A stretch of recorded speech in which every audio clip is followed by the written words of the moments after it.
primeiro segundo do seu vídeo tem que fazer esse trabalho. Nada sai 100% da minha mente. Eu não sou um gênio. E eu não vejo nada de errado assim em modelar pessoas, modelar estilos de comunicação, porque através disso você encontra a sua forma. O TikTok é muito bom para pegar os hooks, que são aqueles ganchos fortes. Mas o YouTube é bom para você ver perspectivas. E pra galera anotar ali em casa, quais são os ganchos validados por você? O meu método, resumindo muito, consiste em... O roteiro é uma construção para que no final toda a história faça sentido. Para a pessoa buscar essa autenticidade dela, não tem jeito, ela vai ter que criar conteúdo ruim primeiro. Você vai entregando várias respostas e assim que você entrega uma resposta, você tem que fazer imediatamente uma nova pergunta. Sempre que você tenta copiar alguém, você está adicionando o seu toque ali sem querer. O que não pode faltar num bom roteiro? Para o YouTube especificamente? Na verdade não, para qualquer rede, tá? Isso aqui que eu vou falar agora.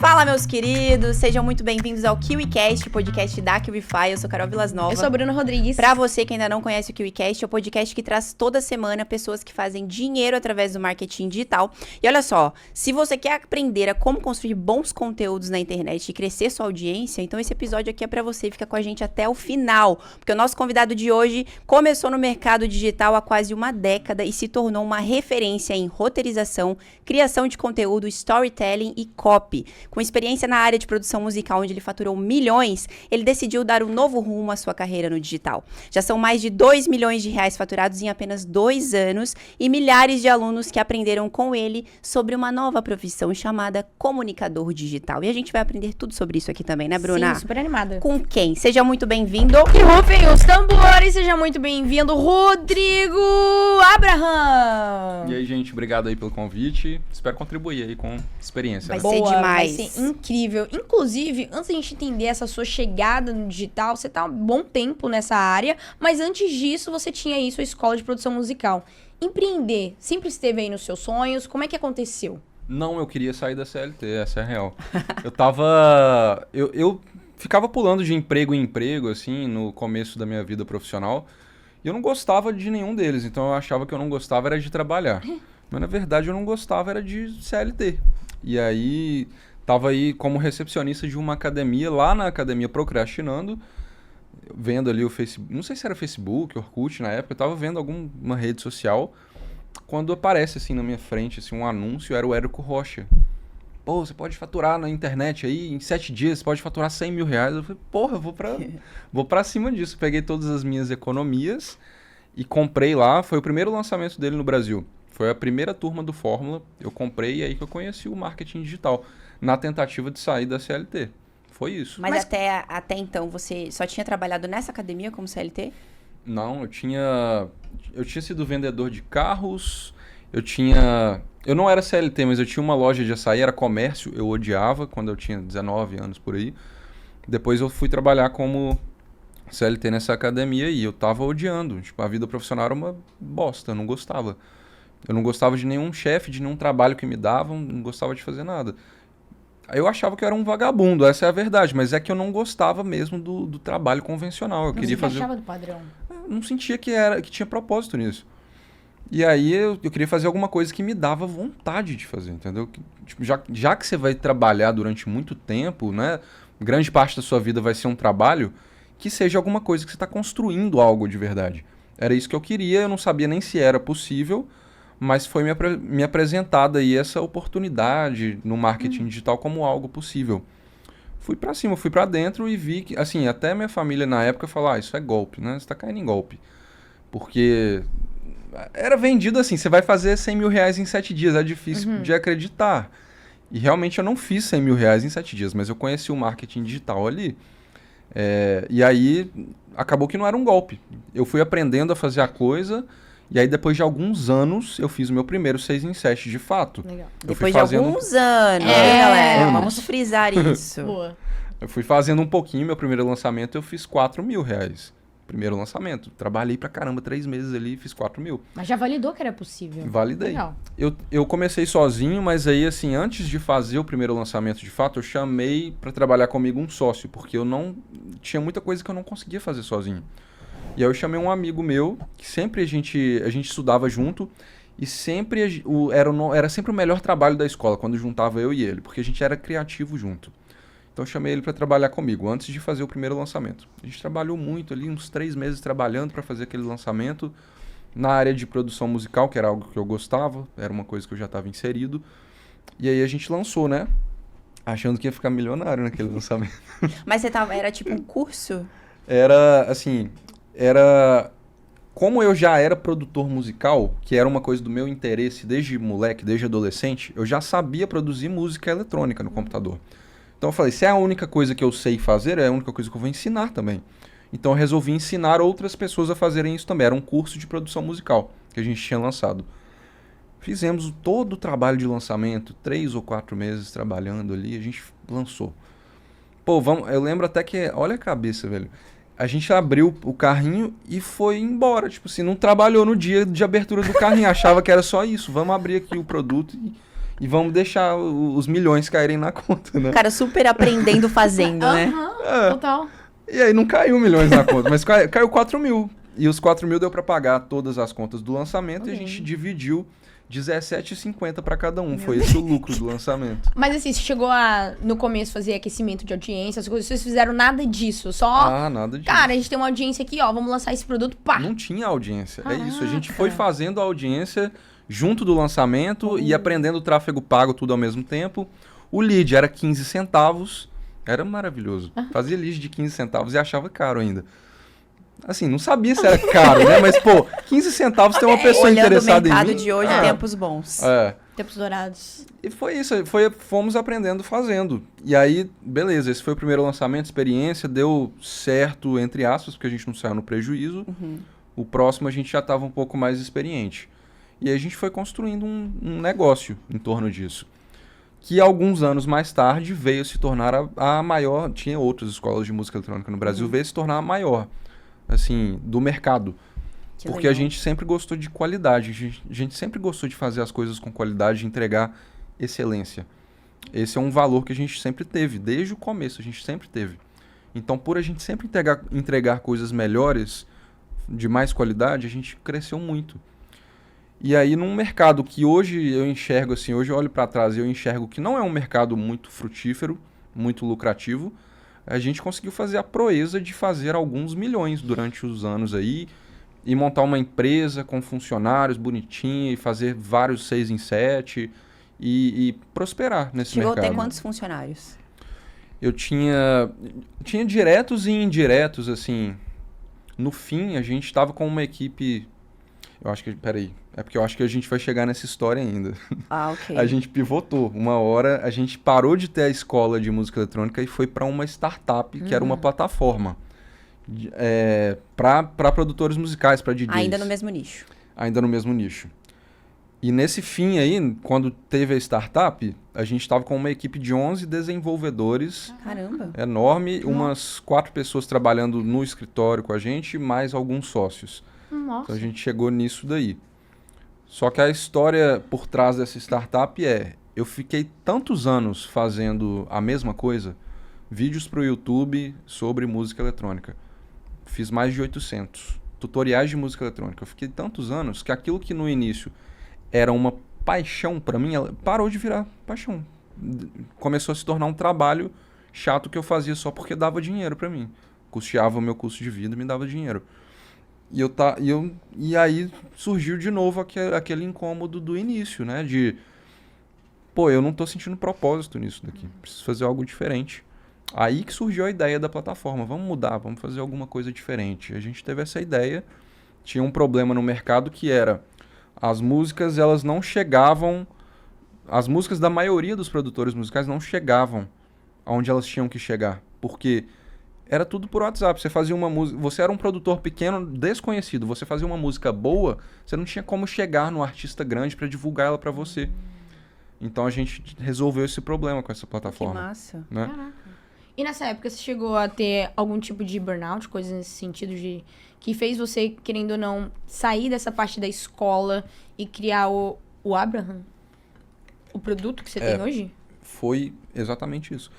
Assim, a gente criou essa plataforma e já tinha nome no mercado. Já era a maior escola, a gente já tinha contatos, já tinha contato com muita gente grande do mercado. E aí, uma dessas pessoas muito grandes viu o que a gente estava fazendo era o Bhaskar, irmão gêmeo do Alok, que, para quem não sabe, ele também é um cara gigante do mercado. Ele, na verdade, o Alok ele já meio que saiu do mercado da música eletrônica. O Bhaskar continuou. Era um dos maiores do mercado. Ele viu aquilo e quis entrar pro projeto. E virou nosso sócio. Com a entrada dele, a coisa ficou muito grande, entendeu? Então não dava para ir aos poucos mais. Ele entrou, já nasce grande o projeto. E como saiu meio que da minha mente aquela plataforma, muitas ideias saíram de mim, eu não sabia delegar. Eu estava envolvido em tudo. Eu ficava olhando a equipe de desenvolvimento, eu ficava cuidando dos pagamentos, eu cuidava de reunião com sócios, reunião com investidor, eu cuidava de tudo. E aquilo que para mim foi uma tentativa de fazer alguma coisa diferente, para sentir aquela chama de novo do empreendedorismo, começou a se tornar um pesadelo para mim, porque eu comecei a ficar muito pressionado. E aí chegou uma hora que eu não estava aguentando mentalmente. Essa hora coincidiu que foi no lançamento da plataforma. A gente fez um lançamento, e lançamento todo mundo chega desgastado no fim dele. E já estava um processo de desgaste muito grande para mim. Juntou com o lançamento, a gente lançou a plataforma, eu não estava aguentando mais olhar para aquela plataforma, olhar para aquele mercado, para aquele nicho. Eu não sabia o que eu ia fazer da vida. Eu só decidi assim, vou me afastar aqui uma semana, sei lá, não aguento mais, vou ficar uma semana sem fazer nada, tirar férias. E nesse meio tempo eu fui meio que organizando as ideias, assim, escrevo muito, né? Então eu fui escrevendo o que isso é pra mim, é propósito, é uma missão, é o quê? É só por dinheiro? Fui fazendo um processo de terapia comigo mesmo. E aí eu percebi que eu não queria voltar mais, sabe? Eu não queria voltar para esse mercado, eu não queria voltar para a plataforma, porque aquele tempo que eu estava tirando para mim estava muito bom, estava sendo curativo. E aí eu tomei uma decisão bem doida, que é largar tudo que eu tinha construído durante a minha vida inteira. E para quem não sabe, startup, quando você lança ela, por mais que o lançamento dê dinheiro, o dinheiro é da empresa, não é seu. E o dinheiro para criar a startup tinha saído do meu bolso, assim, do nosso bolso. Tudo que a gente tinha construído de patrimônio ao longo de todos os 8 anos da escola de produção musical, a gente enterrou naquela startup. Caramba, como é que foi pra você ter que tomar essa decisão de largar? Porque quando você tava lá no CLT, o seu grande desejo era poder não trabalhar para outras pessoas, trabalhar para você mesmo. Aí você consegue isso e tem todo um outro desafio que te coloca em uma outra fase. Como é que foi isso para você? Foi pior ainda, né? Porque agora eu tava trabalhando para outras pessoas, porque para quem não sabe, o chefe, ele é o cliente do funcionário. Legal. Ele tá comprando o serviço do funcionário. Ele tem que deixar todo mundo feliz. Ele tem que deixar todo mundo certinho. Quem fica com o peso nas costas, os ombros pesados, é o cabeça da operação. Interessante você trazer essa visão, porque normalmente as pessoas pensam o contrário, né? Que, tipo, grandes empresários são vilões, que etc e tal, e estão ganhando dinheiro. Mas não é. Como é que funciona realmente a cabeça de um empreendedor? Não é uma relação de exploração que o chefe está explorando o funcionário. Não é. O chefe está buscando a melhor qualificação no mercado, e quando ele encontra, ele quer manter aquilo, né? Porque ele está comprando o tempo da pessoa, está comprando a expertise dela. Então ele quer manter aquilo. Ele é o cliente, na verdade. O cliente do funcionário que está vendendo o seu tempo. Essa é a verdade. Então foi muita pressão. Foi isso, foi muita pressão para mim. Eu não aguentei. E eu descobri ali, na verdade, depois de um tempo eu percebi, né, que eu não queria ser esse empresário gigante com uma empresa milionária e vários funcionários, que a empresa fatura vários milhões por mês. Eu não queria isso, na verdade. O que eu queria era ter uma vida tranquila fazendo algo que me dá propósito. Então eu falei, eu vou parar. Eu vou parar, não vou voltar. Eu vou largar tudo e eu vou descobrir outra forma de fazer isso. E praticamente sem dinheiro, porque o que eu tinha era alguma reserva para manter alguns meses de contas pagas. E aí eu dei a notícia lá para os meus sócios, né, para o Bhaskar, e tudo. O Bhaskar falou, não, eu quero continuar a plataforma, eu acredito nela. Beleza, continua. Eu dei a plataforma, não vendi a minha parte, eu entreguei para ele. Só queria distância daquilo. Um outro sócio pulou junto comigo para o outro barco, que ele não sabia nem qual era ainda. Não tinha nada ainda planejado. Ele só falou, vou com você. Acreditou em mim e veio junto. e um funcionário também, que está ali agora, que se tornou sócio também. Então, o Abraham começa com uma ideia vaga de alguma coisa que a gente ia fazer, não sabia o que ainda, e 3 pessoas perdidas sem nada, assim. 3 pessoas que largaram um projeto que já estava caminhando, já estava meio que prosperando ali, sem nada, a gente pulou para dentro de algo incerto. E aí a gente começou a olhar o que tinha para fazer, como que a gente pode fazer isso funcionar. E a gente chegou num modelo de coisas que juntavam as nossas habilidades que a gente tinha adquirido nos últimos anos. YouTube, 800 vídeos para o YouTube, a gente entende essa plataforma. Produção musical, algo que eu fiz durante vários anos da minha vida. Eu consigo criar boas trilhas sonoras para vídeos, coisa que eu não vejo muito no mercado. Copy, escrever roteiro, fiz durante vários anos para vender produtos. Então por que a gente não junta isso e cria copies, cria roteiros? Porque nada mais é... O copywriter é aquele cara que consegue ter uma comunicação perfeita, ele consegue se comunicar com o máximo de pessoas possível, só que de forma que mantenha a atenção daquelas pessoas até a sua oferta. É isso que é um bom copywriter. Eu mantinha a atenção das pessoas até as minhas ofertas. E se eu conseguisse fazer a mesma coisa, usar a mesma psicologia para manter a atenção das pessoas, só que sem oferta nenhuma no final? Será que ia dar certo no YouTube? Essa era a pergunta que a gente se fazia. E a gente tentou, e deu certo. Deu muito certo. Deu muito certo. Porque os vídeos começaram a explodir. Então a gente juntou isso tudo e ao invés de fazer meros vídeos do YouTube, fazer meros vídeos para o YouTube, a gente resolveu fazer experiências, criar experiências imersivas. Para a pessoa não sair daquele vídeo meramente informada, mas transformada. Tipo, as pessoas que têm contato com os nossos vídeos, elas saem de lá, a intenção nossa é que elas saiam de lá em pé batendo palma. Tipo, isso aqui foi uma experiência de cinema. A gente tentou fazer isso e no começo era... Você pega aí os primeiros vídeos do canal, no começo era uma coisa... Era bem mais amador, sabe? A gente foi aprendendo também no caminho. Mas já estava com tudo encaminhado. Eram experiências que a gente já tinha adquirido antes para depois chegar e juntar tudo isso numa coisa só. E uma coisa interessante a gente começou num nicho. Todo mundo fala pra gente o seguinte: tenha um nicho. O nicho é o poder. O nicho é ali que você vai fazer dinheiro, é ali que você vai crescer. Todo mundo que você for perguntar no marketing digital, vai pro nicho. Por quê? Porque existe mesmo um poder no nicho.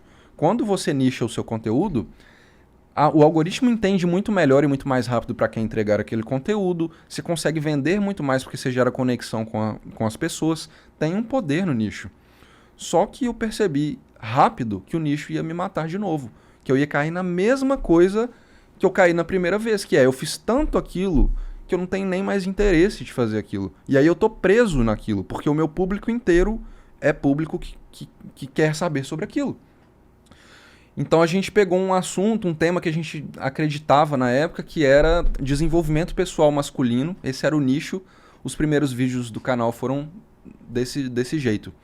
Só que rapidamente eu percebi, isso daqui vai se tornar de novo a mesma coisa, mesmo problema. Quanto tempo você tinha essa... Você parava e falava, não, preciso fazer algo diferente, senão vai tornar a mesma coisa que a gente estava fazendo antes? Foi uns 3 meses, né, Zana? Por aí, uns 3 meses. Você entrava meio que... Você sentia que você entrava num padrão? E aí você não queria ficar naquele padrão por muito tempo? Não era uma coisa recorrente. É uma coisa que eu percebi que aconteceu ao longo dos anos, na primeira vez, com música. E que eu comecei, com uns 3 meses do projeto Abraham, eu comecei a perceber que ia acontecer de novo. Se a gente ficasse 2, 3, 4 anos falando sobre os mesmos temas, ia ficar monótono. E aí, isso eu sempre tive comigo, que é o seguinte: você só faz um trabalho com excelência se você realmente se interessa por aquele trabalho, se você tá afim de fazer. Porque se você tá fazendo por fazer, vai virar um trabalho medíocre. E aí eu percebi isso. E a gente conversou, eu falei, quer saber? O nome era Bíblia do Homem, no começo do projeto. Não era nem Abraham. Abraham era um personagem que tinha que ser anônimo. Eu não tava no anonimato porque eu tava com medo de aparecer, não era nada disso. Eu tava acostumado a aparecer já. Então Abraham foi um personagem que surgiu desse primeiro canal. Do segundo, né? Do segundo. Aí eu já tô no Abraham, surgimento do Abraham. Tinha que ser anônimo por quê? eu já estava muito conhecido no outro mercado. E eu saí do nada de uma empresa que tinha acabado de lançar. Só que a empresa ainda estava lá, existia. Eu não queria prejudicar o meu sócio, eu não queria prejudicar o Bhaskar, porque as pessoas vendo que eu pulei fora ia prejudicar a empresa, que a gente investiu muito. Eu queria que ela prosperasse. Então tinha que ser anônimo. Perfeito. Tinha que ser. Então eu criei esse personagem, a gente foi para um nicho e aí a gente percebeu que o nicho ia levar a gente para o mesmo caminho. Então eu falei, vou abrir esse nicho, eu vou falar só sobre as coisas que me interessam. Tudo que me interessar eu vou pesquisar. Vou ficar aqui 2, 3 semanas pesquisando tudo que eu puder, porque eu tenho vontade de pesquisar. Legal. E aí eu vou formular uma cópia, eu vou formular um roteiro para explicar para as pessoas a minha visão daquilo. A gente resolveu mudar. A gente saiu de uma logo, né, de uma marca, para o nome. Abraham era o personagem. Isso é interessante, porque no Foi final isso. você não vai se fechar a um público só. Então você vai pegar todas as camadas. Não, e não é todas as camadas Não, por mas- simplesmente pegar, né? É. Todas as camadas que te interessam. Exato. Esse é um ponto importante. Se interessam por aquele assunto específico que ele tá tratando Sim. ali agora. E um dos insights que a galera traz aqui também, traçando um paralelo, né? Sobre, muita gente tem dúvida, eu não sei que produto vender, eu não sei em qual mercado entrar. Você, sem querer, trouxe aqui um insight muito grande. Cara, entra no mercado que você gosta, que você sente afinidade, ou se você vai trabalhar como afiliado, por exemplo, as pessoas, qual produto que eu vou pegar para me afiliar? Se afiliar é um produto que você acredita, que fica mais fácil de falar sobre isso. E mesmo assim, você buscando assuntos dos quais te interessavam, você pesquisava meses, semanas, na verdade, para poder criar uma copy que fosse interessante para poder criar o vídeo. Olha só, tem uma coisa muito louca no YouTube. Pra mim é o algoritmo mais eficiente de todas as redes sociais. Por quê? Porque ele encontra muito fácil as pessoas certas pro seu conteúdo. E se você fala sobre vários assuntos que não tem nada a ver, tá? Exemplo, eu falo sobre criptomoedas, eu falo sobre governos, eu falo sobre sobrevivencialismo, nada a ver uma coisa com a outra. Só que são coisas que eu gosto, são coisas que me interessam. O que o YouTube vai fazer? Ele vai pegar pessoas com um perfil parecido com aquilo que você está falando. E se você gosta daquilo, tem outras pessoas que pensam parecido com você também. Então o seu nicho, na verdade, você não saiu do nicho. Continua um nicho.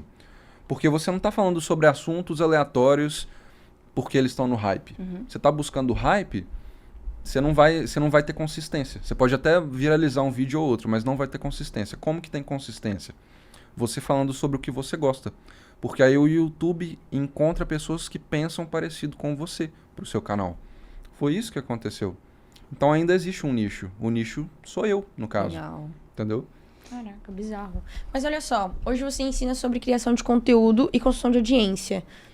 Esses tempos eu tava olhando o TikTok. Eu sou consumidora de TikTok, gente. Peço muito perdão. E uma galera, tava defendendo a ideia de que criação de conteúdo... Tem muita galera criando conteúdo hoje em dia e tá se tornando muito saturado. Essa parte tá se tornando muito mais difícil você realmente conseguir ter uma grana com isso. Na sua visão, realmente tá saturado ou é ainda lucrativo? Mesmo a gente tratando aqui em 2024. Todo mercado ele vai ficar saturado para quem faz um trabalho medíocre. Isso vai sempre acontecer. Agora, você acha... Deixa eu te rebater uma pergunta. Vai. Você acha que o mercado está saturado para uma... Fala uma grande personalidade aí da internet que vocês gostam. Uma pessoa que é única. Georgiota. Joel Eu J. ia jogar essa. Tá saturado para ele? Não. Quanto tempo tem gente falando sobre desenvolvimento pessoal, alta performance? Muito tempo. Há muitos anos. Por quê? Porque ele é autêntico. Ele é autêntico. Então, eu acho que assim, sempre todo mercado vai ter saturação mesmo. Tem mercado que tá bombando ali e todo mundo que entra consegue ganhar dinheiro. São os hackzinhos que eu falo, né? Tem um hackzinho aqui que tá funcionando agora, ó. Tem um mercado aqui que tá funcionando agora.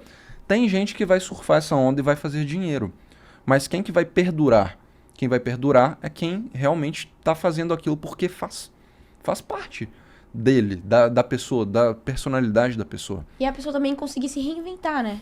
apesar de tudo. Inclusive, esse é um assunto que eu gosto muito, porque tem aparecido muito, muito aqui no KiwiCast, que é sobre essa questão de um expert hoje em dia, ele só perdura se de fato ele tiver na sua autenticidade máxima, assim. Porque as pessoas... O mercado tá ficando sofisticado, cada vez mais sofisticado. E as pessoas só se conectam com pessoas que têm uma personalidade mesmo, que têm autenticidade ali, conseguem construir audiências que são pessoas parecidas com ela, né? Pensam, têm valores e tudo mais. Agora, quando a gente fala sobre autenticidade, o que na sua visão é, sei lá, imprescindível que a pessoa que tá assistindo ou ouvindo esse podcast consiga fazer para ela se descobrir mais, para ela entender qual que é o que só ela tem, como é que foi para você, porque até então você foi em busca das coisas que você mais gostava e aí você se descobriu dentro disso e outras pessoas começaram a gostar também. Mas para quem tipo não sabe, cara, autenticidade, o que é isso? Todo mundo vai ter um estilo de comunicação que a pessoa vai ter que encontrar por si mesma, sabe? Eu, por exemplo, eu não me acho um cara engraçado, então eu não faço piadinha.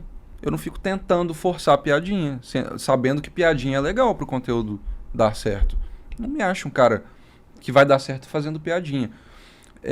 Então, pra pessoa buscar essa autenticidade dela, não tem jeito. Ela vai ter que criar conteúdo ruim primeiro. Ela vai ter que começar de algum lugar. Então, ela vai começar engessada, morrendo de medo do que estão pensando dela. Né? Nossa, o que estão pensando de mim? Será que meu cabelo tá legal? Vai começar assim, não tem jeito. É do ser humano. Então, o que eu aconselho é crie muito conteúdo, faça muito, publique muito, porque uma hora vai ficar natural para você. Quando ficar natural, aí você encontra a sua voz, aí você encontra a forma que você tem de comunicar.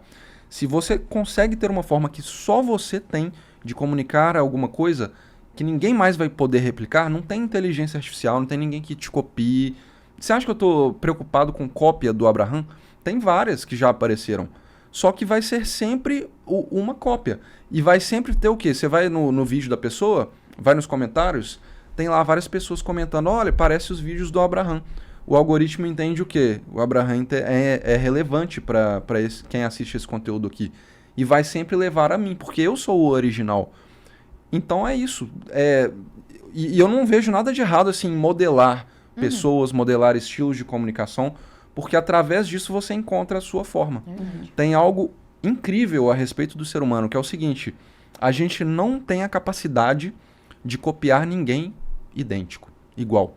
Sempre que você tenta copiar alguém, você está adicionando o seu toque ali sem querer. Então, você começa a prestar mais atenção no seu toque, o que é o seu toque, e começa a focar mais naquilo que você encontra a sua voz. Perfeito. Na minha opinião, é isso. Legal. E na hora de criar conteúdos interessantes, pra onde olhar, o que fazer pra começar ali e definir uma ideia do que eu vou começar a escrever, por exemplo? O tema é uma das coisas, assim, eu tô falando de YouTube, mas eu acho que para todas as redes sociais, o tema é uma das coisas principais pro seu vídeo performar. Tem assuntos que eu quero muito falar sobre eles. E que eu sei que eles não têm muito potencial, mas eu quero. Faz parte de mim, faz parte do que eu tô a fim de falar. Então o que eu vou fazer? Eu vou dedicar menos tempo e menos esforço nos detalhes daquele conteúdo, porque eu quero falar sobre aquilo, faz parte da minha personalidade, mas eu sei que vai atrair um nicho ali, vai atrair pouca gente. Então esses temas eu deixo para falar sobre eles de forma um pouco mais natural, menos editada, né? Por isso que eu criei o canal secundário onde eu apareço, que são esses temas que eu gosto de dar uma pincelada ali, que eu acho que não são temas virais, que vai, né, viralizar muito, dar muito resultado. E tem os assuntos que você olha e fala, putz, isso aí vai bombar. É muito do feeling. Você tem que treinar, tem que ter o olho treinado e tem que ser um consumidor da plataforma para entender. Não tem jeito. Eu não sou muito consumidor de TikTok, de Reels, então eu não tenho esse olho treinado para TikTok, para olhar para um tema e falar, se eu fizer um TikTok sobre isso, eu vou viralizar. Mas pro YouTube eu tenho, porque eu sou um consumidor. Então, então não é nem uma questão de fazer pesquisa com os seus inscritos do canal, é mais sobre observar. Às vezes eles não sabem o que vai interessar mesmo eles. Eles não sabem o que eles querem de verdade. Mas quando você pega um tema bomba que aparece na frente deles, putz, isso aí, eu vou clicar. O que você vê dentro do YouTube, que é ali o seu safe place? O que você vê lá dentro que faz você pensar, nossa, isso aqui vai dar certo no YouTube? Pra mim, pro meu... Viralizar. Depende muito. Nossa, Sério? depende muito. Tem vezes que, por exemplo, o último vídeo que eu publiquei lá chama... como é que é o nome dele mesmo, Zé? O Preço do Poder. Que era um vídeo sobre a natureza humana, sobre se a gente tem ou não a capacidade de ser mal nas condições corretas. Eu queria falar muito sobre isso, só que eu não achava que era um tema muito viral, assim. Não achava que era muito viral. E vem muito do feeling. Eu não acho que muita gente vai clicar nisso daqui, sabe? Eu não acho, realmente. Mas tem temas que surgem quando a pessoa fala do tema, assim, eu olho para aquilo e penso, putz, isso vai bombar. Que é um outro caso do próximo vídeo que a gente tá trabalhando agora. Não vou dar spoiler, não. Ah, nem um spoilerzinho. Não vou dar spoiler, não. Sei lá. Mas esse é um vídeo que, assim, veja o vídeo que a gente vai publicar depois do Preço do Poder e veja se ele vai viralizar ou não. Mas o Preço do Poder, ele superou suas expectativas? Superou um pouco, porque no segundo dia ele já tava com mais de 50 mil visualizações. Caraca. Só que o YouTube derrubou ele. Aí tipo, ferra o algoritmo. Aí quando você republica de novo, as pessoas que já assistiram não vão assistir de novo. Aí o vídeo não vai pra frente. A gente publicou ele de novo, ele tá indo mal agora. Já era esperado. Porque a gente fez algumas alterações nele, publicou de novo, mas ele tava indo bem. Eu acho que ele tinha um potencial, assim, se não tivesse sido derrubado, acho que pelo menos umas 200 mil visualizações, acho que ele pegaria. Ok. Eu acredito que tem vários elementos que a gente pode explorar dentro disso, mas antes, quando você falou, o tema é importante, eu defino o tema de acordo com o feeling, que eu acho que vai ser bom ou não. Uma vez que você decidiu esse tema, como é que você estrutura isso dentro de uma... Aliás, tem uma estrutura que você coloca, organiza as ideias para que aconteça o vídeo?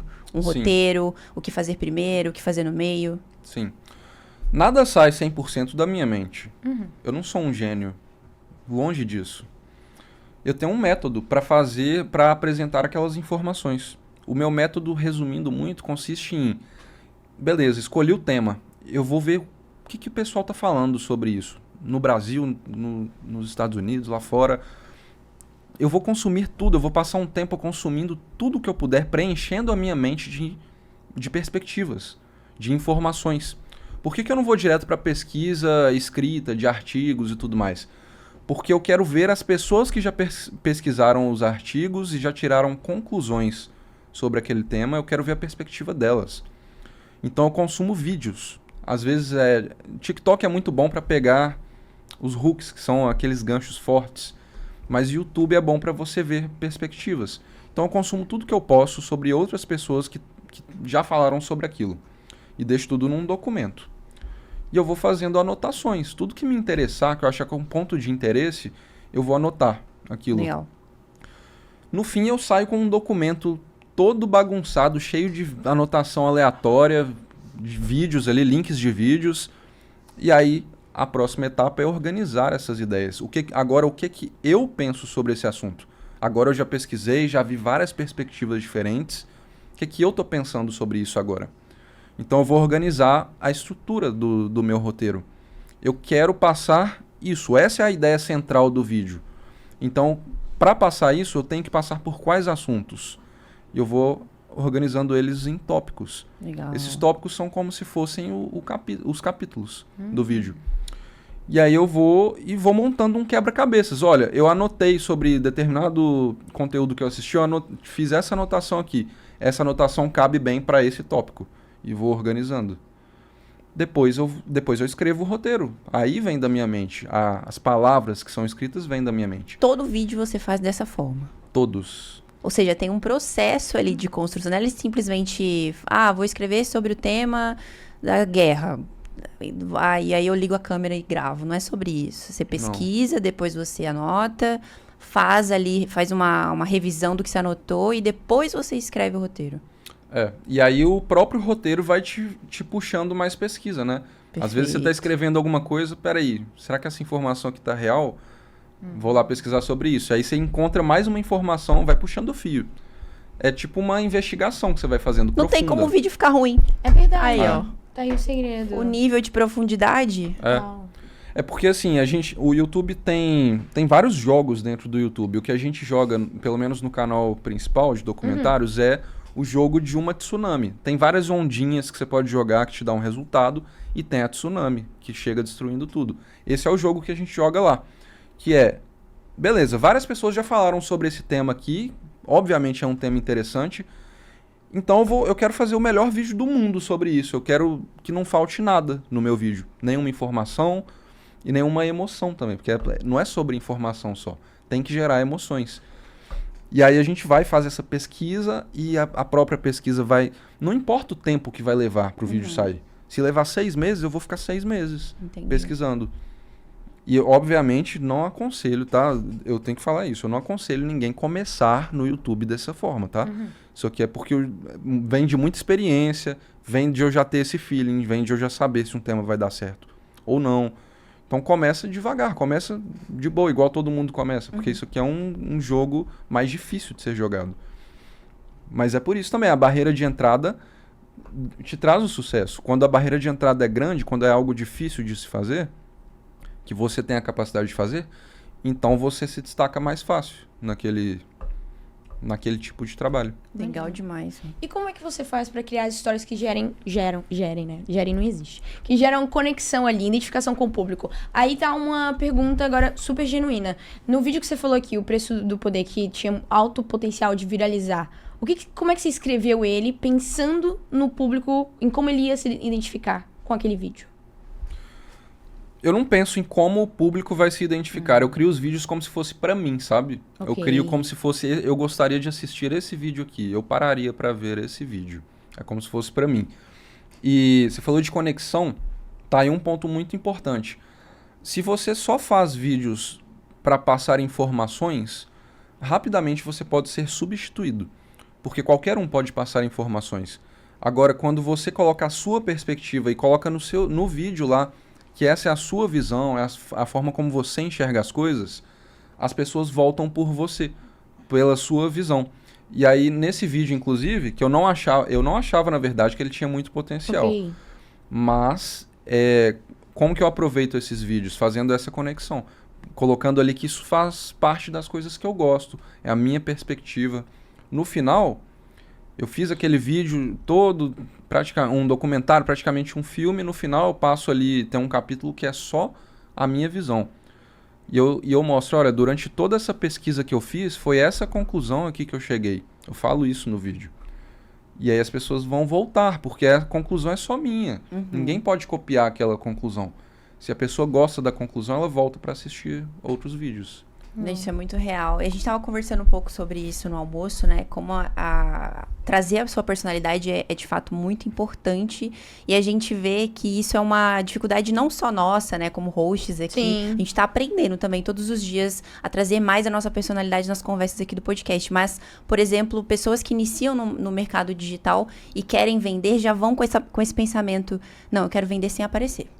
Mas por que essa pessoa não quer aparecer? Será que ela de fato não sabe o que ela gosta de fazer e por isso ela tá tentando por outros meios, o que não é nenhum problema? Mas no final das contas pode ser uma trava, pode ser poxa, eu não vou colocar minha cara aqui porque, enfim, eu não acho que eu sou uma pessoa interessante, eu não me descobri interessante ainda.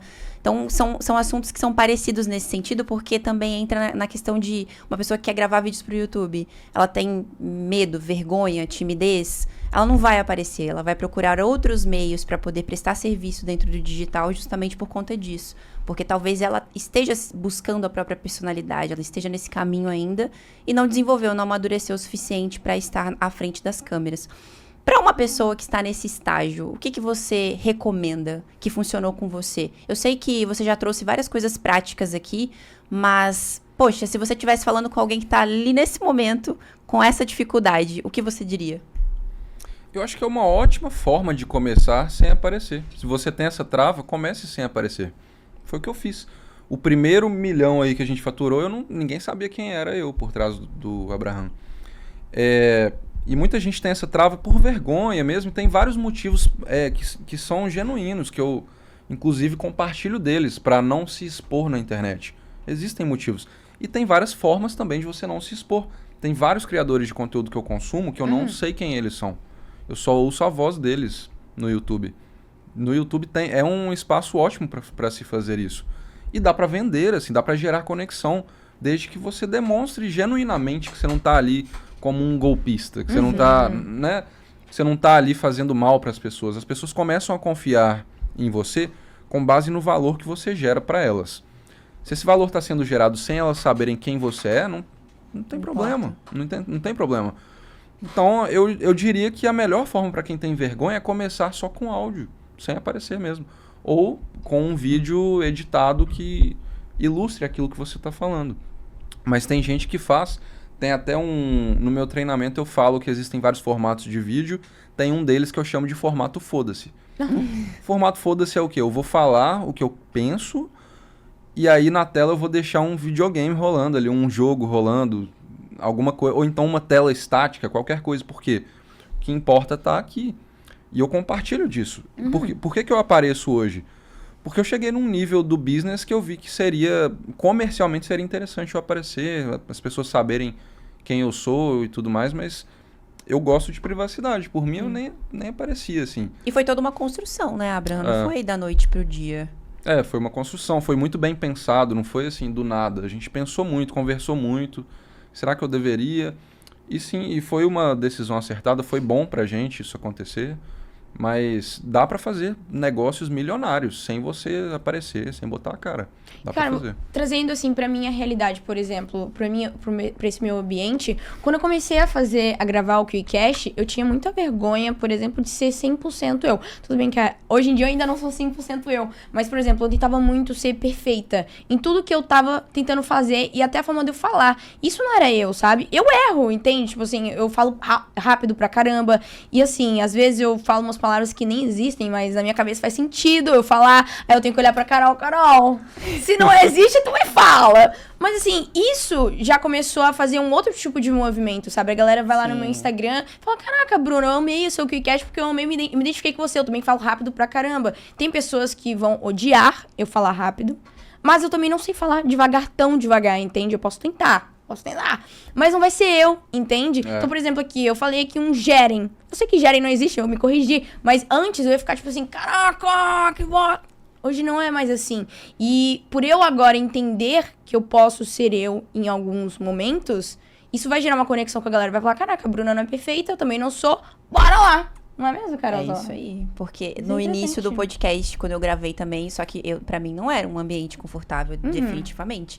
Só que eu não comecei não aparecendo. Eu comecei porque eu precisava. Não tinha escolha. E pra mim foi extremamente desconfortável, porque eu não sabia me comunicar direito, eu falava baixo, eu ficava assim na cadeira. Quem me acompanha no começo, vocês sabem, né? Eu faço isso, hein? Mas eu ficava mas era muito, e eu tinha muito vício de linguagem, mas isso foi melhorando a partir do momento que eu me permitia assistir. Pra mim, me assistir era tremendamente horrível, porque daí você vê as suas próprias falhas, e aí você tem que lidar com isso e corrigir no próximo. Então é um processo, né? Uma construção, mas que legal que dá pra mudar isso e construir uma carreira tendo esse propósito, São habilidades totalmente desenvolvíveis, né? Por exemplo, você falou que você falava baixo, agora você fala num tom incrível. Eu ainda não aprendi a falar 100% devagar. Eu tô no meu caminho aqui agora de pausar. É toda uma Mas olha só, trazendo pra essa questão de adaptação de conteúdo, você falou aí de outros formatos. Como adaptar meu conteúdo pra um formato, por exemplo, uma newsletter, pra Hoje em dia não existe mais Twitter, né? Twitch. É o X, né? Como é que eu posso adaptar pra esses diferentes segmentos, assim? O que eu faço? O YouTube é o meu principal. Então, no começo do meu canal secundário, o que eu fazia, né? Eu tinha a newsletter, que é o Terça Business. Eu escrevia o artigo dela completo. E aí eu pegava o artigo dela e basicamente eu lia o roteiro pra esse canal secundário. Porque já que era secundário, não tinha problema, né? E aí eu fui percebendo que isso não ia dar muito certo, não parecia autêntico. E como o YouTube é principal, é a minha rede principal, a gente tomou a decisão, vamos continuar aqui com o canal principal, documentários e tudo, mas como a frequência é baixa, a gente tem que ter um outro ponto de comunicação com a audiência que seja um ponto forte. Vai ser esse canal secundário. Então eu crio conteúdo para o canal secundário especificamente. E aí, desse conteúdo que eu crio para lá, eu não escrevo, nesse canal secundário, eu não escrevo roteiro palavra por palavra. O que eu faço? Eu escrevo tópicos para me guiar ali naquilo que eu estou fazendo, naquilo que eu estou falando. E esses tópicos, eles me ajudam para newsletter hoje. Porque eu pego aqueles tópicos, às vezes, sabe o que eu faço? Eu passo no ChatGPT aqueles tópicos e peço para ele, olha, me dá ideias de conteúdo que eu poderia criar para um artigo de newsletter, baseado nessa linha de raciocínio aqui. E ele me dá ideias incríveis, aí eu começo a escrever a newsletter com base nisso. Às vezes o que eu faço é isso. Não é que o roteiro é escrito pelo ChatGPT. É que ele me deu a ideia de como que eu posso transformar isso numa newsletter. Isso pode ser feito para o X também. Por exemplo, eu posso terminar de escrever aquela newsletter, jogar o roteiro dela no ChatGPT e pedir para ele, olha, me ajuda a transformar isso numa boa thread do X. Ele ajuda. Legal. Como que eu poderia transformar isso daqui num bom formato para o TikTok? Ele te ajuda também. Então você pega o seu principal e foca nele. E aí, a partir daí, você pega o seu amigo ChatGPT e pede ajuda para ele para como que eu poderia transformar isso aqui em outros formatos, para aproveitar. Mas eu sou muito adepto de a gente focar numa coisa só e não de distribuir a nossa atenção em várias coisas. Então, todo o resto para mim é secundário. Para mim é YouTube e a newsletter eu também faço com muito carinho. Mas, para mim, todo o resto ali é secundário, sabe? Acho que eu vou performar melhor assim, eu vou crescer mais o meu YouTube assim, e assim as outras redes também crescem. Com a gente funciona da mesma forma. Agora, falando sobre roteirização, Abraham, o que não pode faltar num bom roteiro? Para o YouTube especificamente? Na verdade, não, para qualquer rede, tá? Isso aqui que eu vou falar agora. Você tem que ter um bom gancho, eu chamo de hook. Você tem que ter uma boa chamada que vai chamar... Que serve o quê? Para que serve o hook? Serve para chamar a atenção da pessoa de uma forma que ela não consiga fazer outra coisa. Ela tem que ver o resto do conteúdo a partir daquilo ali. O primeiro segundo do seu vídeo tem que fazer esse trabalho da pessoa assistir aquilo ali e falar, putz, vou desmarcar minha agenda, porque eu não consigo não ver o resto. Mas tem ganchos que acontecem no meio do vídeo ou é sempre no começo? Tem gancho durante o vídeo inteiro. Ok. Só Você soltou que... um aqui, né? Eu soltei um. Aham. Chamando o spoiler pro próximo vídeo É dele. verdade. Eu percebi. Virou natural já, né? Virou natural. As pessoas com certeza vão querer assistir esse vídeo depois. E vão assistir. Sim. Mesmo que elas não assistam o KiwiCast, o algoritmo vai recomendar, porque é um vídeo viral. Mas enfim, os ganchos eles vão servir para manter a atenção da pessoa o tempo todo. O primeiro é o mais importante. Quanto mais tempo ela fica assistindo o seu vídeo, menos você tem que se preocupar com ganchos, porque ela já te deu aquele benefício da dúvida, ela já te deu o tempo dela, ela tende a querer o desfecho daquela história, porque ela já investiu emocionalmente, ela já está emocionalmente investida. Só que se você dá o desfecho da história no meio do vídeo, ela vai sair dali. Então você não pode nunca entregar a resposta principal do vídeo. A resposta principal tem que vir no final. Você vai entregando várias respostas e assim que você entrega uma resposta, você tem que fazer imediatamente uma nova pergunta. Ah, olha só, isso aqui então quer dizer que isso aqui resolve esse problema. Mas espera aí, tem algo aqui. Tem alguma coisa que a gente não está enxergando. E é esse problema aqui. Aí você constrói mais um pouco de uma narrativa para resolver aquilo. E vai construindo. O roteiro é uma construção para que no final toda a história faça sentido. E pra galera anotar ali em casa, quais são os ganchos validados por você? Não tem gancho validado. Você tem que ter o feeling de isso aqui vai ser interessante o suficiente, isso aqui vai fazer com que a pessoa fique grudada na cadeira olhando para a tela. É feeling, não existe. É feeling e muito do seu repertório de consumidor ali do YouTube. Ok. Não só do YouTube. Hoje o meu repertório principal para fazer esses ganchos vem da Netflix, dos filmes. Porque são vídeos cinematográficos, então eu puxo muito dali, de Hollywood. Mas assim, o principal pra mim não é nem se você vai fazer um vídeo hipnótico, um roteiro hipnótico. O principal que faz com que as pessoas se conectem com você no YouTube é a personalidade que você mostra lá e o quanto você ajuda, edifica a vida delas com as informações que você está passando. Se elas saem do seu vídeo pensando que aquilo foi um desperdício de tempo, é ruim, é uma experiência ruim.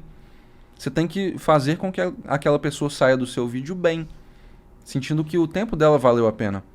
Você consegue construir um negócio só com base nisso.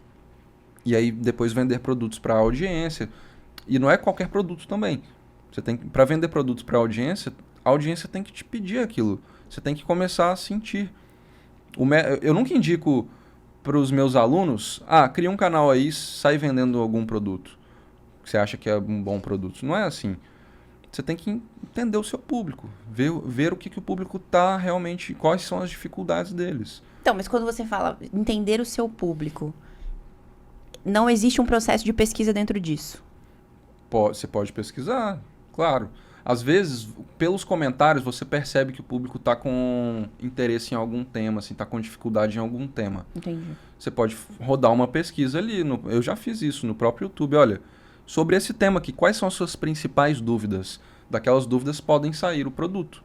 Inclusive, aconselho que faça isso. Antes de criar um produto, pergunte para a sua audiência. Isso aqui é relevante para você?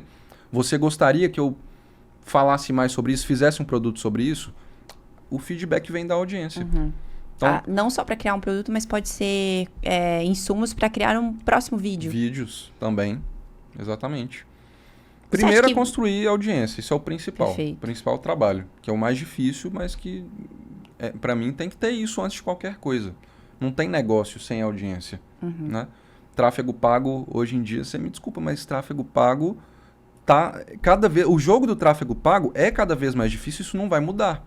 Vai se tornar cada vez mais difícil. Então tá valendo muito mais a pena criar audiência agora, do que ficar pagando para as plataformas te mostrarem na frente das pessoas. Vê se eu entendi. Então, você trouxe muitos insights aqui sobre construção de audiência. O primeiro deles, talvez, e mais importante, seja você ser autêntico, trazer a sua personalidade, falando de YouTube, falando de vídeo, né? Trazer a sua personalidade nos seus vídeos.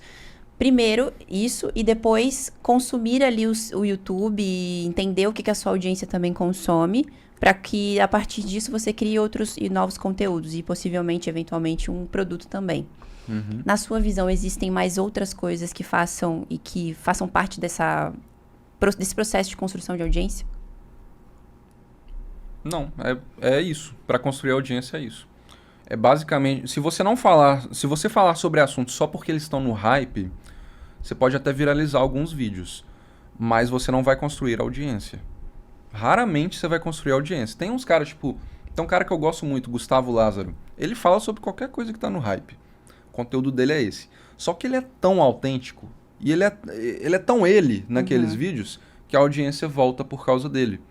Entendeu? Esse é ele, a parada é ele. Agora, eu vou criar um conteúdo, um canal de falar sobre hype só porque o Gustavo tá fazendo sucesso com aquilo? Não, porque não sou eu isso. Não faz parte da minha personalidade, entendeu? Então, o principal é você sempre falar sobre o que te interessa, de verdade. Não é só porque um assunto tá em alta, porque senão você vira mais um, entendeu? Verdade. Vira mais um ali, mais do mesmo. Deixa eu perguntar uma coisa pra você. O que você percebeu que a sua audiência gosta em você? Em relação a de personalidade? Você percebeu, notou alguma coisa? Eles gostam muito da... Eu não tenho muito papas na língua, sabe? Eu falo coisas que as pessoas têm medo de falar no YouTube. E eu sou punido pela plataforma às vezes, meus vídeos caem, e eles gostam disso. Então, continuo. Legal. Assim, eu falo na lata coisas que algumas pessoas têm medo porque acham que esse tema aí já é meio pesado demais. Esse tema aí eu não vou mexer nesse vespeiro, não. Eu mexo nos vesperos, acho que eles gostam muito disso. E você já tá há um bom tempo no YouTube.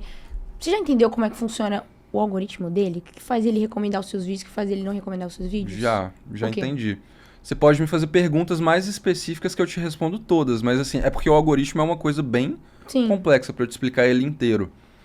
Mas, em suma, o que o YouTube quer é que o seu vídeo seja assistido até o fim. É que as pessoas gostem dele. E o algoritmo dele está muito bem treinado para isso. Não adianta você tentar burlar o YouTube com clickbait. Não adianta tentar... eu vou fazer aqui essa intro com essas palavras aqui e o resto do vídeo deixa pra lá. Não dá. Tem que ser um vídeo muito bom, que as pessoas gostem muito. Por isso a importância de fazer os ganchos, porque os ganchos talvez façam a galera ficar ainda mais curiosa e continuar no vídeo. Isso traz pro... Em suma faça vídeos bons. O que é vídeo bom? Aí é muito subjetivo. Geral esse, né? Aí tem vários... É um outro tema que a gente pode entrar, o que é um bom vídeo. O que é um bom vídeo? Boa. É aquele que as pessoas saem satisfeitas dele. E o que tem nesse vídeo em relação a...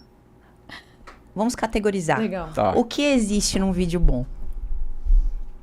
que existe num vídeo bom? Pô, tem vários formatos, essa que é a questão. Tá. Padrão de consumo do YouTube tem vários. Aham. Tem o que tá consumindo no foninho de ouvido, fazendo academia. Tem aquele que para pra assistir. Tem aquele que senta no sofá e assiste com pipoca. Vamos colocar um padrão que é o meu. Hum. O que senta no senta no sofá, não. O que coloca o YouTube na TV. Tá. O que tem nesse vídeo? Aí você vai consumir o meu conteúdo. Sim. Porque os documentários que eu crio não são para competir com o YouTube. São para competir com a Netflix. Eu quero fazer com que as pessoas deixem de abrir a Netflix para abrir o YouTube porque saiu um vídeo novo meu. Então, para que um vídeo desse seja bom, o vídeo tem que estar tão interessante quanto um documentário da Netflix. Ou mais, talvez. Mais interessante que isso. E aí, para fazer o vídeo se tornar tão interessante, você tem que gerar emoções nas pessoas. Porque as pessoas assistem filme... Por que as pessoas assistem... Tem no mercado isso, né? Eu tenho que falar rápido porque ninguém tem paciência mais de ficar assistindo vídeo longo. Então, por que as pessoas assistem filme ainda? Série. Maratona uma série inteira. Por quê? Porque a série está sempre gerando novas emoções. Verdade. Enquanto a série não termina, não está resolvida a trama principal. É isso que eu faço nos meus vídeos. Entendeu? Interessante. Chora aí, Carol. A gente tem que começar a ter umas emoções aqui, coisas desse Não, sentido. mas não é sobre isso. Não, Tipo assim, sim, mas... podcast... Ela quebra ali de padrão. Pá. O que você visualiza que dá pra gerar emoção dentro de uma conversa de podcast, por exemplo? Você visualiza algo nesse aí, sentido? assim, tá fora da minha expertise, tá? ok. Eu não... Sacanagem. Eu não sou um especialista em podcast, mas eu sou um consumidor. Sim. Eu acho que é a pergunta principal que as pessoas estão querendo que seja respondida naquele podcast, ela tem que ou ser respondida no meio e gerar mais um tema muito cabeludo que vai ser mais interessante ainda, ou tem que deixar para responder no final. Legal. Vai construindo até chegar nessa pergunta principal sendo respondida. Interessante. Perfeito. E o Por nosso- exemplo, ó, nesse podcast aqui a gente falou que se a pessoa quiser aprender como construir audiência e criar conteúdos Conteúdo. bons, ela precisa ficar até o final. Então essa Seria um- perspectiva precisa ser levada na conversa inteira. É, a gente tá fazendo bem o trabalho. Sim, não tá? olha só. Comenta aqui embaixo, estamos ou não estamos fazendo bem esse Por favor, trabalho? mas olha só, agora eu quero tratar com você sobre o seu modelo de negócio, né? Hoje você tem aí uma empresa enxuta. Por que você acredita... Na verdade, quais foram os desafios e as vantagens de ter esse tipo de modelo? Porque às vezes vem uma galera aqui que eles têm muita dificuldade em encaixar e saber como estar no digital, tendo uma empresa com poucos funcionários ou com muitos funcionários. Como é que foi pra você isso? Quais são os seus desafios e vantagens nesse modelo? Eu tive a experiência de tentar crescer uma empresa o máximo possível, né? Quando eu criei a startup lá, a ideia era vender para alguma plataforma gigante, era ficar com centenas de funcionários, essa era a ideia. De certa forma, você vendeu ali sua partezinha, né? Não, eu não vendi. Não vendeu, Ah, não, ele ele deu. Eu Ele entrei, deu, eu dei, verdade. eu dei. Não, eu não saí com lucro, eu só saí com prejuízo daquela empresa. Caraca. E eu não gostei da experiência, não gostei. Então eu fui na contramão. E eu queria criar esse negócio da forma mais enxuta possível. Eu já começo o negócio com 2 pessoas comigo. E no começo a gente sentou juntos e falou, não vamos... Porque, ó, a gente tava com um custo fixo, se eu não me engano, só da equipe de desenvolvedores era R$50 mil de custo mensal. E a gente não queria esse peso todo de ter que faturar muito alto para conseguir só manter a empresa. Então a gente sentou e falou, vamos criar um modelo de negócios que seja só nós 3 e que a gente fature o máximo possível. Coincidiu que a inteligência artificial estava começando a virar algo no mercado naquela época. E aí a gente pensou, vamos transformar todos os nossos funcionários em IA, inteligência artificial. Vamos fazer... Essa tecnologia vai crescer, a gente sabe disso, vai ficar bom e a gente vai se envolver com isso o máximo possível para que a gente pague ali $10 numa plataforma, que seria um salário de R$5 mil de um funcionário. E até hoje tem dado muito certo isso. Somos nós 3 hoje, não é só mais nós 3, a gente tem um editor, o Douglas, muito bom. Não gosto nem de falar o nome dele aqui para ninguém roubar ele de mim. Mas É só não dar o Mas sobrenome, porque pelo nome tem vários. o cara é foda, muito fera. Tem ele, tem o Atlas que cuida da nossa comunidade, que é também maravilhoso. A gente acaba tendo que contratar mais gente. Só que pro faturamento que a gente tem hoje, é um negócio muito enxuto e a gente quer manter assim. a estrutura mais enxuta possível para o máximo de faturamento possível. E eu acho que esse é o futuro. Sim. Porque com a inteligência artificial, a gente vai conseguir resultados muito maiores com muito menos pessoas envolvidas nos processos. Então, o que a gente vê hoje que é natural para nós, que é vários moleque aí de 15 anos, tem vários aqui que vem no podcast, né? 15 anos faturando 1 milhão no quarto. Isso hoje é normal pra gente. Se a gente vê, beleza, acontece. Há 20 anos atrás, se falasse que isso aconteceria um dia, o pessoal ia falar, você é louco, faturar 1 milhão, você tem que ter uma empresa, processos. Hoje é natural. Então, eu acho que no futuro vai ser natural, não que todo mundo vá fazer bilhão, tá? Não acho que isso vai acontecer, mas eu acho que um indivíduo ou outro vai fazer até bilhão, sozinho dentro do quarto. Eu acredito nisso, com inteligência artificial. Além das principais inteligências artificiais que as pessoas precisam estar por dentro para poder construir um negócio enxuto, existem outras coisas que é imprescindível um empreendedor desenvolver para poder criar esse negócio com poucas pessoas? Ele não pode... Ele tem que passar por todas as áreas. Ele tem que aprender a fazer uma página de vendas, ele tem que aprender a montar uma estrutura de supondo que ele vai fazer um curso online. Tem que aprender a montar uma estrutura de plataforma. As coisas básicas, ele tem que passar por tudo aquilo. E às vezes ele vai contratar alguém para fazer, às vezes ele vai pegar um sócio para fazer aquela parte para ele, mas ele tem que estar envolvido em tudo em algum momento, porque senão ele fica cego. O empreendedor ele não pode ser cego em alguma parte da operação do negócio dele. Hoje eu posso me dar ao luxo de não me envolver com parte técnica de plataforma, de ferramenta mais. Os meus sócios fazem isso para mim, mas eu já lidei com tudo isso. Eu acho que você tem que ter essa bagagem primeiro para depois delegar, entendeu? Eu acho que nunca vai ter um mercado que é 100% feito por pessoas autônomas. Pessoas se ajudam. Sim. Sempre vai ter gente se unindo ali, um grupo se unindo, mas eu acho que vai ser cada vez mais possível menos pessoas trabalhando da própria casa delas. Eu não tenho mais escritório, isso é maravilhoso, trabalho em casa hoje. Acho que isso vai ser possível. Cada vez mais gente vai poder fazer negócios milionários com menos gente envolvida na operação. Eu também acredito nisso. That's Apesar de ser desafiador, né? Para algumas pra pessoas. Caramba, sim. Inclusive, quais são as ferramentas de inteligência artificial que você usa? Só o ChatGPT ou tem mais algumas? Nossa, tem tantas. Cara, você tem um time, né, de inteligência artificial. O ChatGPT eu uso muito, ele é como se fosse um consultor, eu fico trocando ideia com ele durante o meu trabalho, ele vai me ajudando a ter ideias, a alinhar as ideias. A gente usa o DALL-E, que também é do ChatGPT, que é para criar imagens. Por que eu uso o DALL-E? Ele não é a melhor ferramenta para criar imagens, só que você pode conversar com ele. Então, se a imagem não ficou como você gostaria, você fala, olha, eu não gostei de tal coisa, muda isso. Aí ele muda. Ah, não, vamos para tal lado aqui. E ele vai acumulando conhecimento sobre a conversa que você está tendo com ele e chega numa imagem que é boa. Para que a gente usa essas imagens? Tanto para dentro dos vídeos, quanto para thumbnails. Você chega no DALL-E, passa ele no Leonardo, que é focado em imagens, e ele tem um upscale maravilhoso. O que é um upscale? É transformar uma imagem que está numa qualidade mais ou menos, numa qualidade HD totalmente realista. E aí, desse upscale, a gente volta, por exemplo, isso para fazer thumbnail, volta para o Photoshop. Dá mais alguns ajustes ali, faz alguns detalhes. A gente tem o Runway, que é para animar as imagens. Então, você cria a imagem estática, joga no Runway e ele cria movimento para você. Em breve, a gente vai, e eu acho que vai ser muito breve, a gente vai criar filmes para o YouTube. Eu tenho esse plano, eu estou esperando a tecnologia evoluir um pouco, mas está evoluindo rápido. E aí vai virar uma assinatura, o Abraham? Não, ou já tem? Não, vai ficar aí aberto para todo mundo. Olha. Vou criar filmes, narrativas com personagens, com falas. Eu quero fazer isso ainda. Só com inteligência artificial. Está se tornando cada vez mais acessível isso. O Runway está evoluindo rápido, tem outras ferramentas evoluindo rápido. Eu acho que eu vou conseguir fazer isso um dia. Legal você trazer isso, porque olha isso, né? Você faz a imagem usando uma, que é a... Como é o mesmo nome?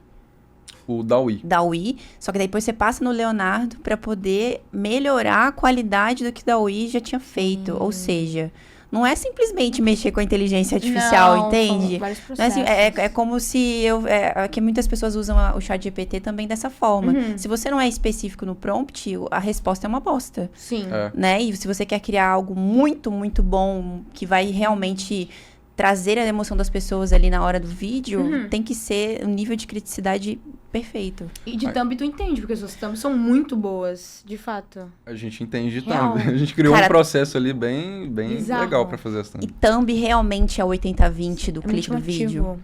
do clique do vídeo. É muito importante. Se as pessoas não clicam, seu vídeo não vai pra frente. Ele não é visto, não performa, né? Então esse é o primeiro trabalho que você tem no YouTube. Fazer uma boa thumb, a gente chama de ângulo isso. Você está vendendo a ideia do seu vídeo por um ângulo. O ângulo é o quê? O vídeo e o título. Perfeito. A thumb e o título. As pessoas vão ver a thumb primeiro. Se a thumb for interessante o suficiente, elas buscam contexto no título. Aí elas clicam. Se for interessante o suficiente. Mas, por exemplo, você tá ali no seu canal do YouTube. Você não, né? O pessoal que operacionalmente mexe com isso, não sei se é você ou seus sócios, mas estão ali no canal analisando as métricas. Aí vocês acabaram de soltar um vídeo e tem ali a thumb muito chamativa, teve uma métrica de clique boa, só que poucas visualizações.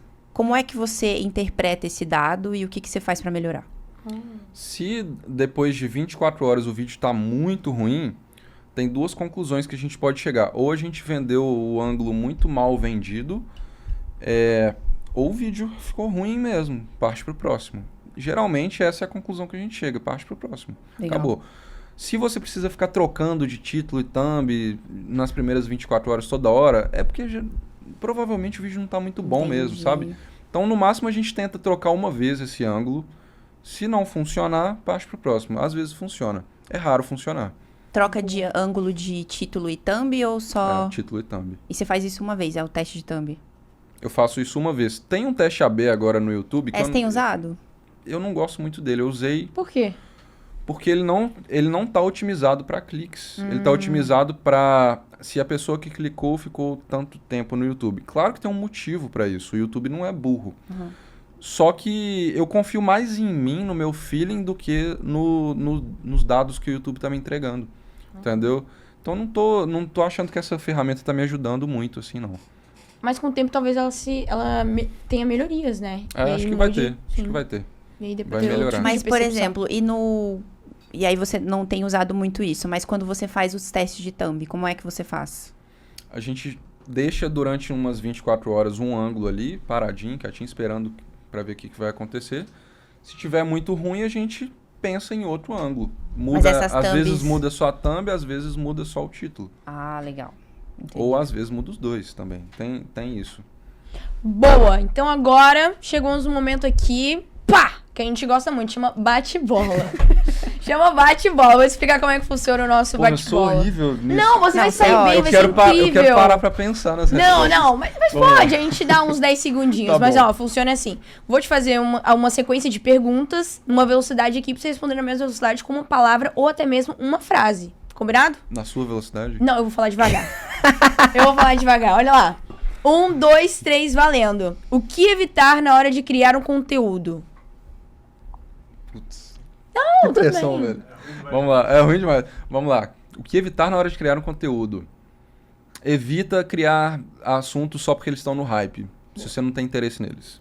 Uma técnica que não pode faltar na hora de escrever uma copy.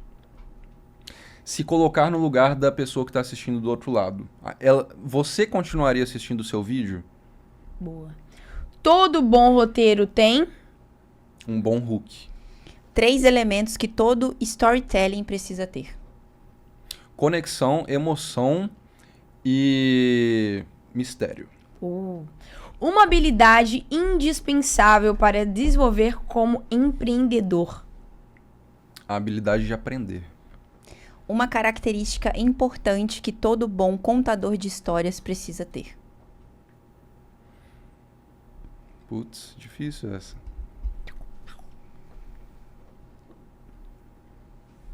Ele tem que... Já sei. Ele tem que prestar atenção nele mesmo consumindo histórias. Essa é a característica. Ser um bom consumidor. É isso. Passou Bom, liso. aí, ó, passou, cara. Passou liso. Mas E temos olha, o que agora? agora a gente tem uma perguntinha um pouco mais reflexiva de finaleira. Bora responder também? Bem Vamos. de boa? O que você gostaria de ter escutado lá no teu começo do digital que hoje você pode estar passando pra quem tá entrando no mercado? As coisas não acontecem rápidas e nem fáceis. Vai demorar, vai ser difícil, mas se você continuar, você vai encontrando os caminhos. Você não pode parar.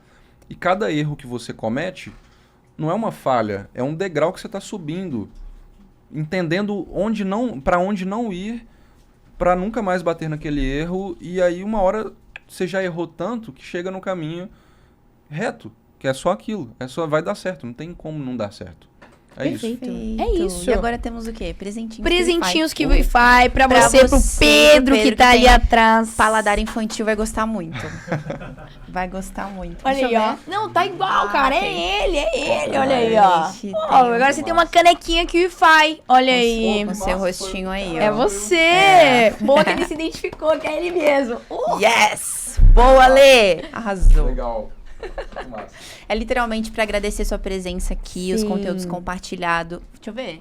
Ficou bem Legal. bom, Ficou bem cara. bom, ficou bem bom. Ficou bom. Os conteúdos compartilhados, a conversa foi muito bacana, espero que você tenha gostado. Eu tenho certeza que a galera que tá aqui e tá conhecendo você agora através do KiwiCast vai querer te acompanhar, então deixa aí suas redes sociais. O principal é o YouTube. O principal é o YouTube, galera. Nas outras eu até apareço lá, mas é YouTube. É ali que vocês vão me consumir direito, assim, as minhas ideias. Abraham é o meu canal principal e Rodrigo Abraham é o canal onde eu tô mais ativo, porque eu tenho menos trabalho com ele. Então eu publico mais lá.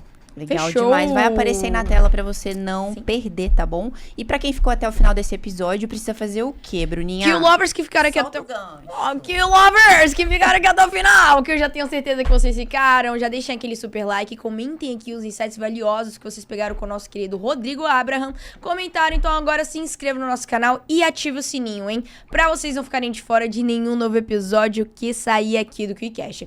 E aquele ponto bem importante que vocês já sabem, mas bora lá. Ô, Carol, aonde a gente se vê? Nós temos um encontro marcado no próximo KiwiCast, é por isso que eu te vejo lá. Tchau, tchau, galera!